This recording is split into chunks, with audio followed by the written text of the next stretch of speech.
Hi, I just watched episode 1 of RWBY. I don't know if I'm ever gonna sort this whole reaction thing. I might have to make a Vimeo account or something and just put all of them on there. I don't know. I'm gonna sort that another time. But first things first. Different background. Temporarily visiting my parents. That's why my schedule has been even worse than usual.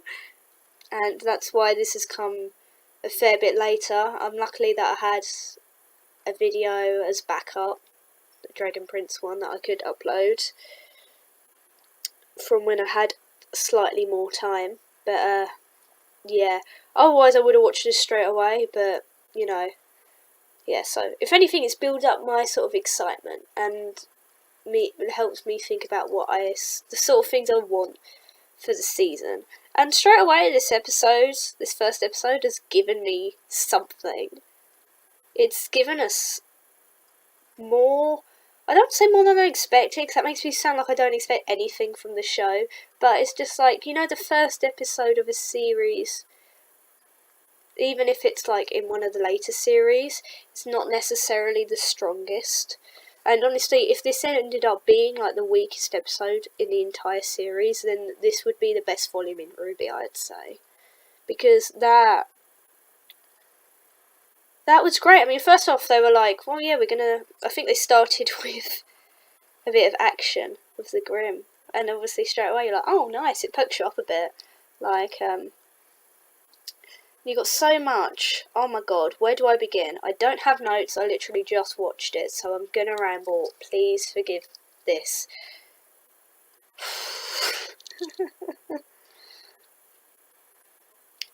Yeah, I mean, where do I begin?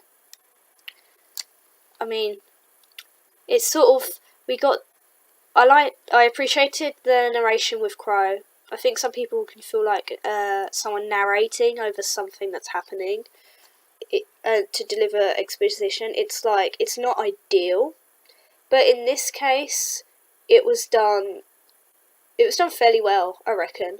This was a good, RWBY's not great at show don't tell, usually, but here it told in an okay way. It was like, we know what happened, but this is like the cover story. It was like, oh yeah, Lionheart tragically lost his life trying to like stop this attack, instead of, well, actually he was on their side and stuff like that, because that's not necessarily what you can tell the people.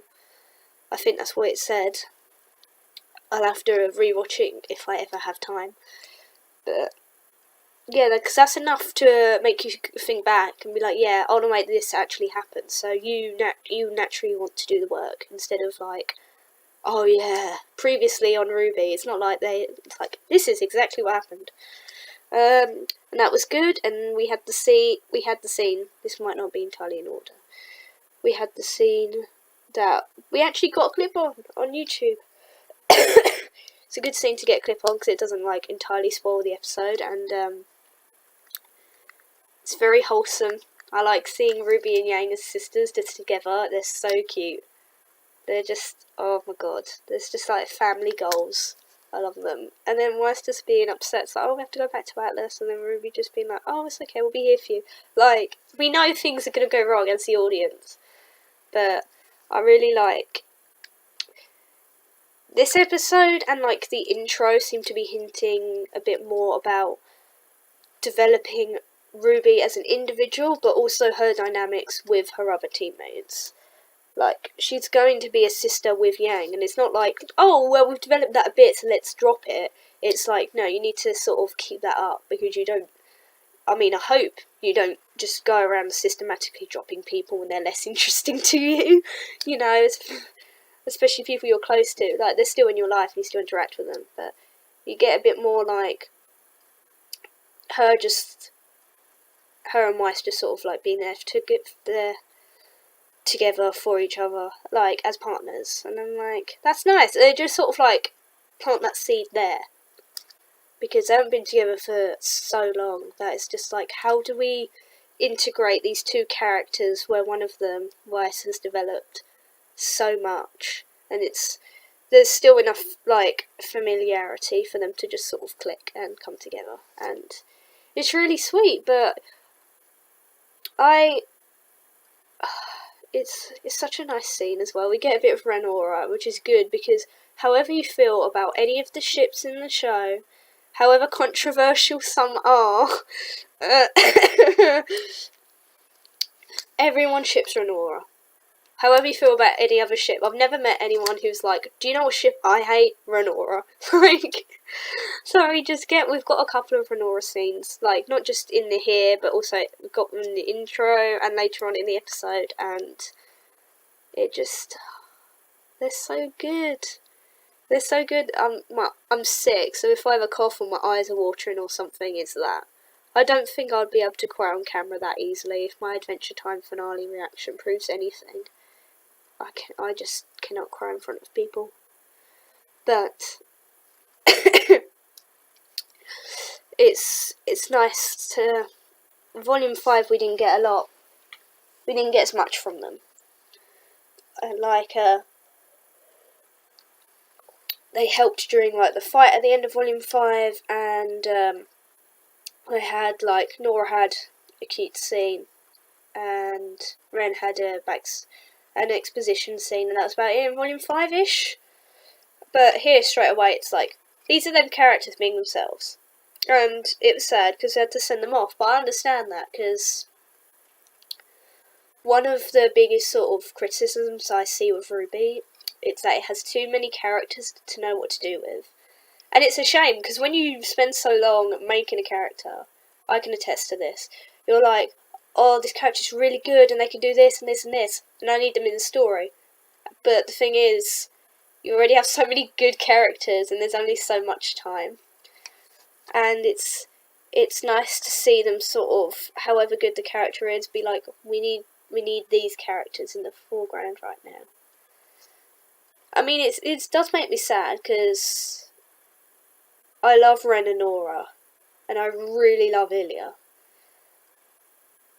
But if we do get to see them again, then I'm okay with it. Because as I said earlier, you know, like, I want RWBY, Team RWBY development, not just RWBY, but the whole team.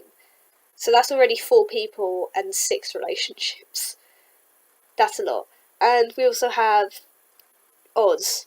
I'm saying that's Ozka and Ozpin, both as characters, in one body, where one soul is merging into another.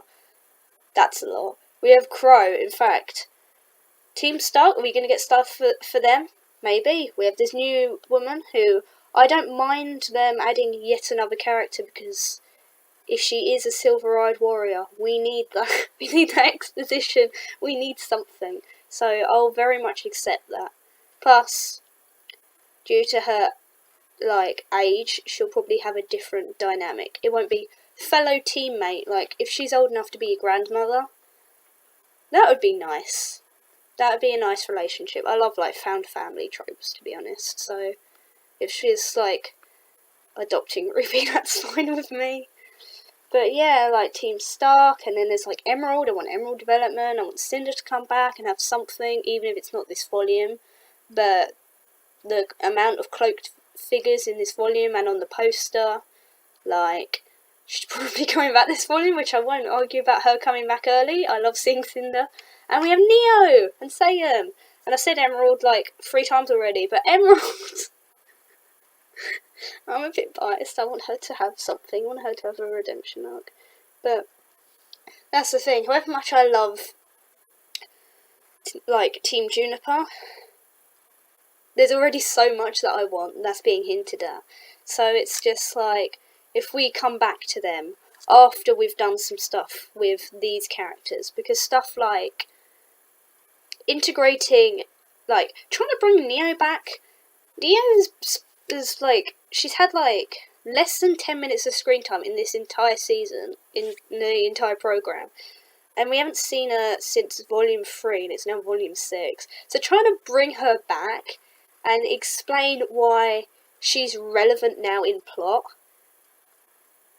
that's so much work, and she can't tell you. I mean, I'd hope they keep her mute. There's not very many non-speaking, well, not many characters that can't speak like verbal English, I'm gonna say, because I don't want to be like, oh, she can't speak because like maybe she knows sign language or something. You know, I don't want to like invalidate that language. But the point is, like, even that is a lot. And a redemption arc or the beginnings of one for Emerald or something, that's a lot. Explaining the whole whatever Salem is, that's a lot. So I'm sad to see people go, but we can have them later after these things which are an immediate priority are explained. Because once they're explained, then like you don't need to put that amount of effort in over and over and over again, sort of thing. Like we don't need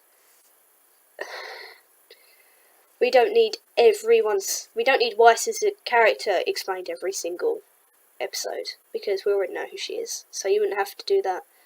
Like, once Neo's brought back, you wouldn't have to be like, oh, when here's Neo, she did this. You'll be like, oh yeah, it's Neo. You get it. I don't know if that makes sense. The point is, like, sort out the things which are immediate priorities, and then everything can fall into place as things get more relevant. Like, when the team go to Vacuo, that'd be the ideal time to meet with Team Sun again, because they'll be there. That's just what makes sense to me.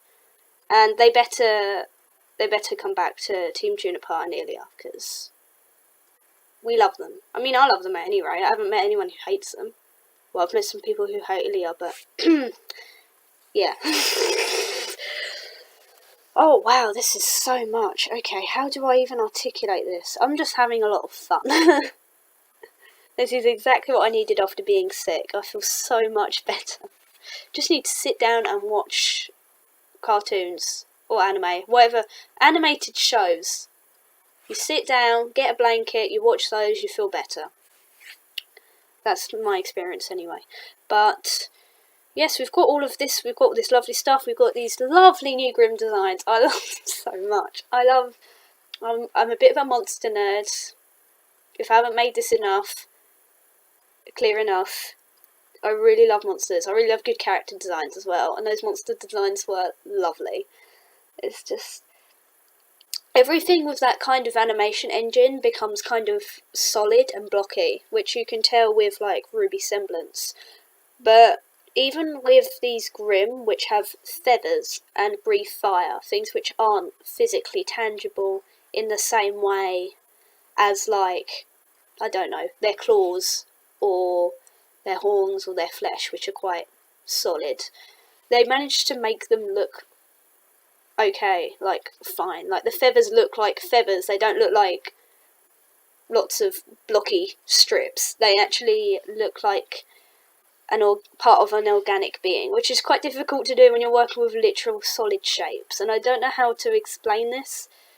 I guess, like, if you ever just sit down and try to draw a feather and actually make it look like part of something in, like, a cartoony style and make it look accurate, it's quite difficult. So I appreciate that. And, like, the monsters they use themselves, like the Manticore, stunning.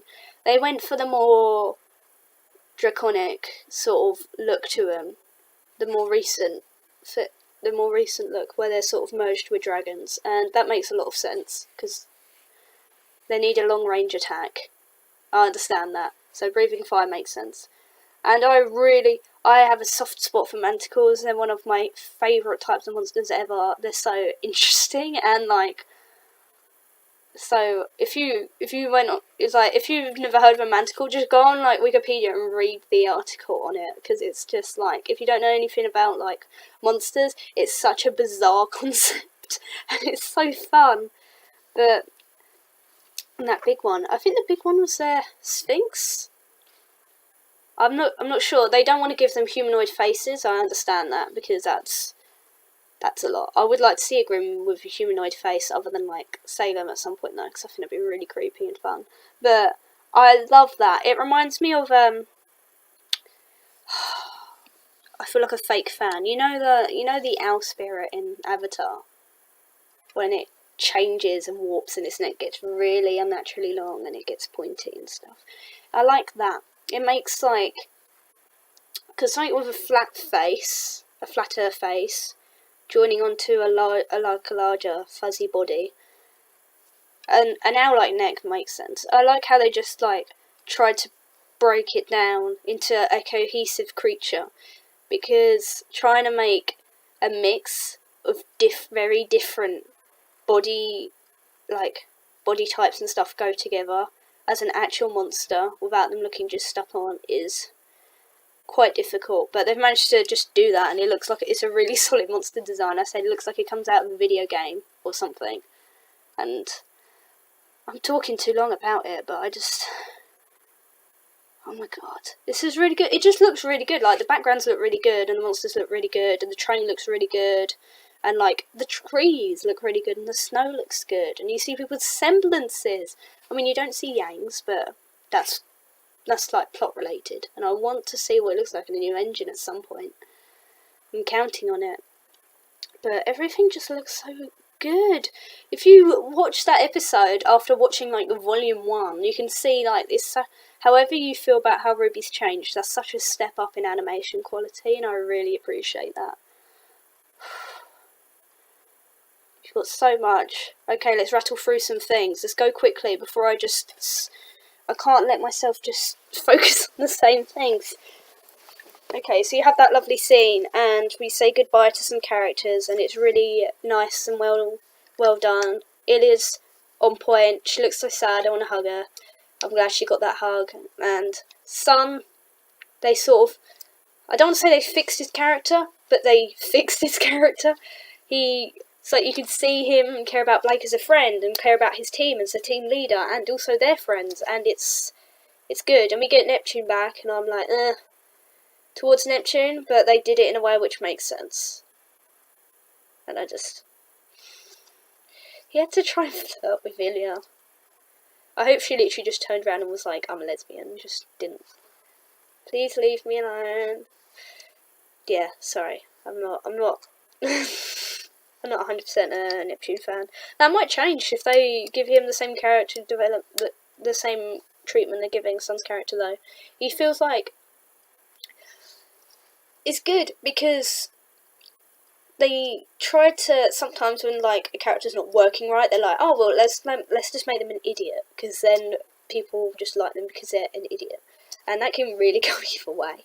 But here he's just like, he seems like the goofy best friend sort of type, instead of just being like stupid, because they had some moments in like volumes 4 and 5 where they were like struggling to find where he shines. This is where he shines. He's so supportive. Like, if you compare him now to him in like volume 4, it's such an improvement. Like, I would hug volume 6 Sun.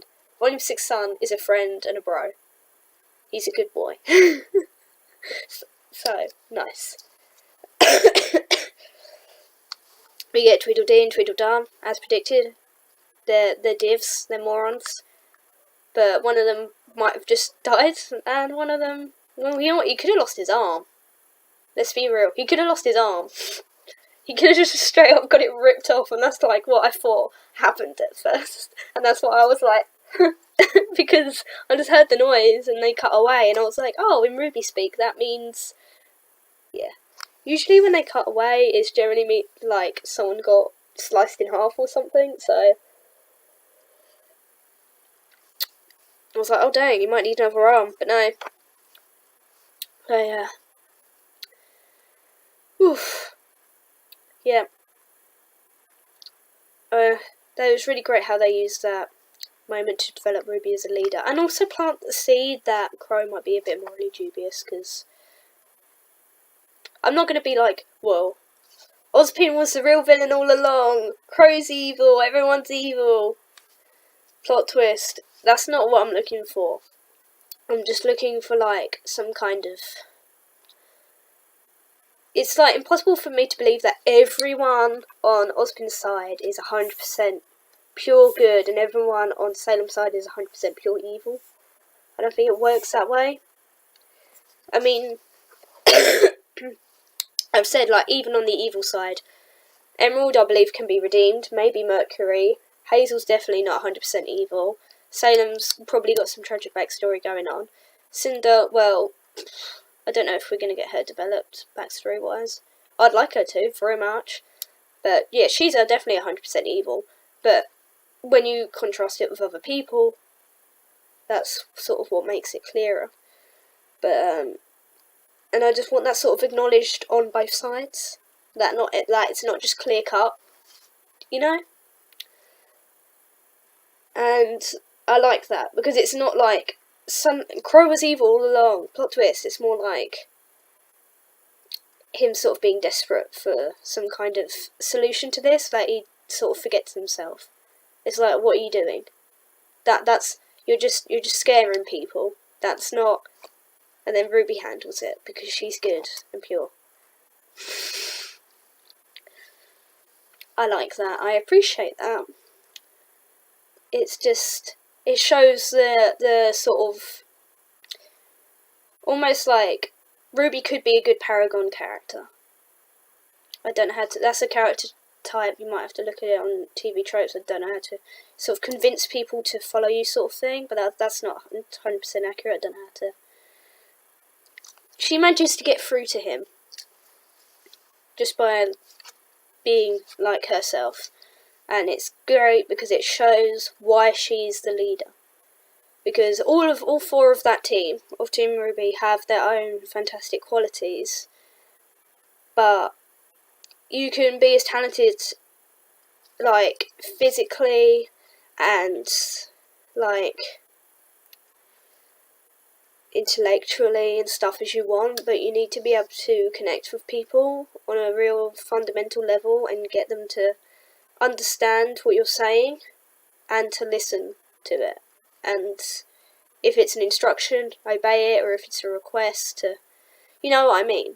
It's something that's quite difficult to teach. Like, some people just have it, and I don't know how to explain it. And Ruby clearly does have it because people like want to listen to her. Mostly that we've seen.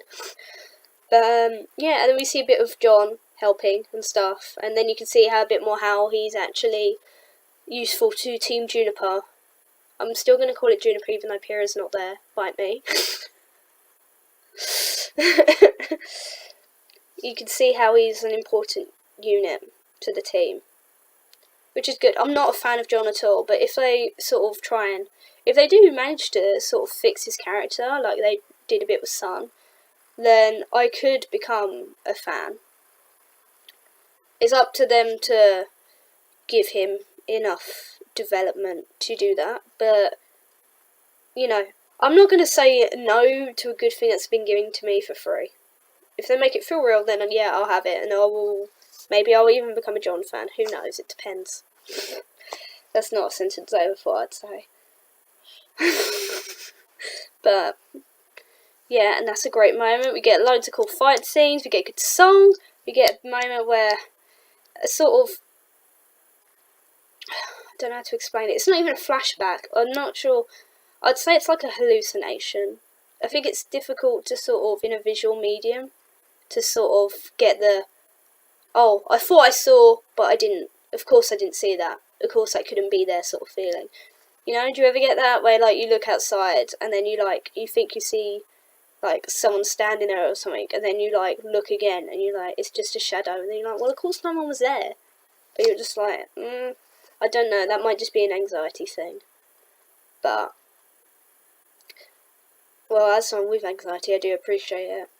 Because Blake's always, Yang and Blake, I'd also say Weiss, definitely do read to me as someone that has, like, some kind of mental health issue.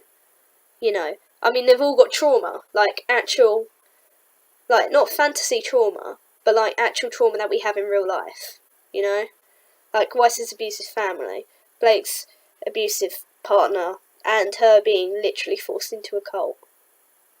You know, conditioned. When she was 12, if you do the maths, she was probably about 12 when that happened, so that's, And we have Yang, who, well, she had a limb forcibly removed, and almost watched someone that she loved dies, who later left her. So those are all things that would create trauma. So it stands to reason that they would all have some kind of mental health issue. I know that's a bit of a hard point. To me, it makes perfect sense, but I know people like to argue about that. So, getting the almost hallucination with Blake, I appreciate, because recovery is not like an instant process. It can take a long time. It most likely will take years. So I appreciate that. Whether that does turn out to be like an actual people are following her right now sort of thing or not, I do appreciate that she's not better. Like, I do want her to recover, obviously, but I'd like a good depiction of that. Like, with Yang, it's ongoing, sort of thing, you know? So, I appreciate that. I feel like I'm repeating myself, so I'm gonna move on. But yeah, I mean, speaking of, surprise, surprise, Adam's out for blood! Oh no! I'm laughing. I'm not happy about it. I mean, I'm laughing because I knew it was going to happen, and it happened, and I'm like, I'm concerned. It's like, yeah, I'm going to go after Blake, and it's like, we knew this. But he also just killed all these people because they wouldn't let him sit on a damn chair, which he later cut up. And I know that's not the principle, I know it's his pride, and his frustration. But, oh dear. That scene must have saved them a bit with the animation budget, when they just made the sound effects and didn't show the actual fight. And like, that's not really a complaint because you get loads of fighting, you get loads of action in that episode. I just thought it was an interesting choice because like them, like they would do things before which would sort of curve out the way of having to do fights, and they didn't really do that one in particular much. Like usually it would be like, the scene ends before there's a fight. This character leaves and another character comes in before those two can see each other and fight. Or characters would talk and stall, so the fight would be shorter. But instead they did that, and I appreciate that because that was much more effective for me. Because you get with those sound effects and just going along and seeing all the bodies, it's like you get a better idea of the sort of chaos that he caused for like no real reason. Like, he didn't have to kill those people at all, but he did, and he will do it again. So that was quite an effective thing because, like, you know, things cost money. Like, we didn't need to have that fight. It wouldn't have made the episode that much better if we saw him fight these random people that we did not especially care about. So that was pretty well done. They just, yeah, I'm trying to think of anything I haven't mentioned, but we get a bit more hint about the relic, and I so want to know what it is. I mean, I know it's a lamp. I mean, for all I know, a genie can come out of it. I don't know. I'm trying to avoid spoilers. There might be a genie.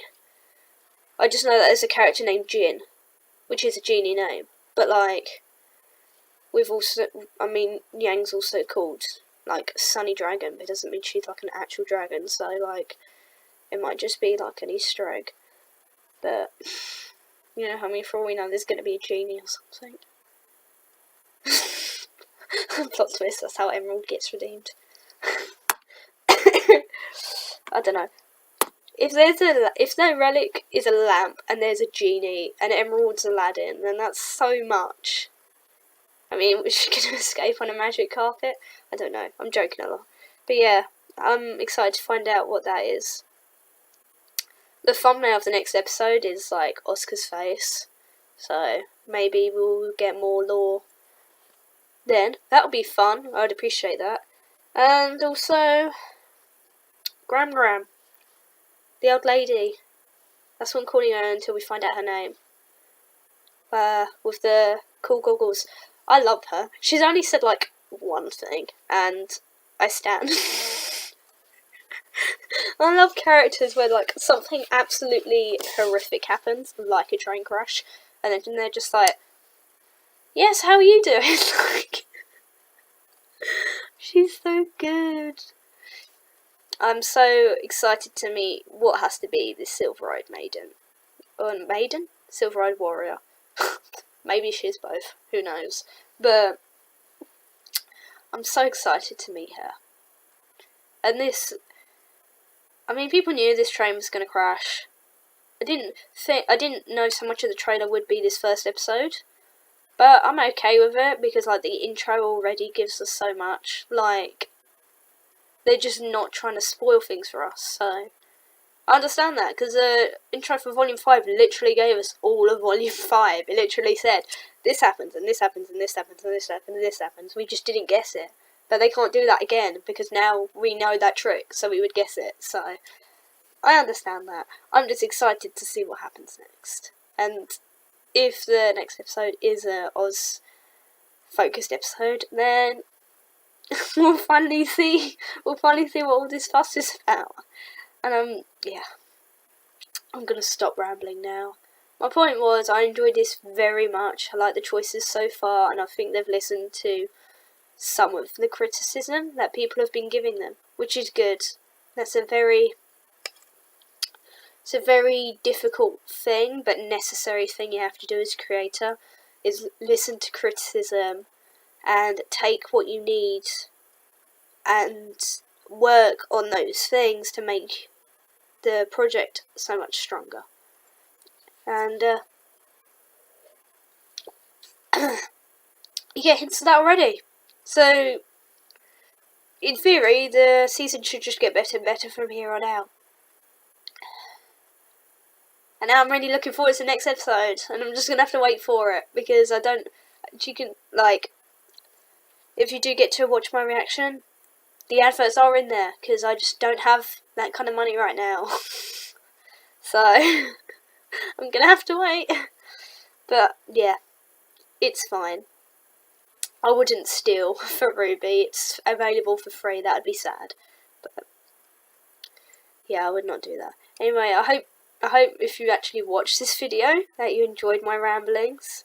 Sorry they are so rambling. I would not stick to a script, and it would take me like 3 days longer to do that video, because brain gremlins. But I hope you enjoyed this video. I hope you enjoyed the episode. I hope you enjoyed the whole volume. You know,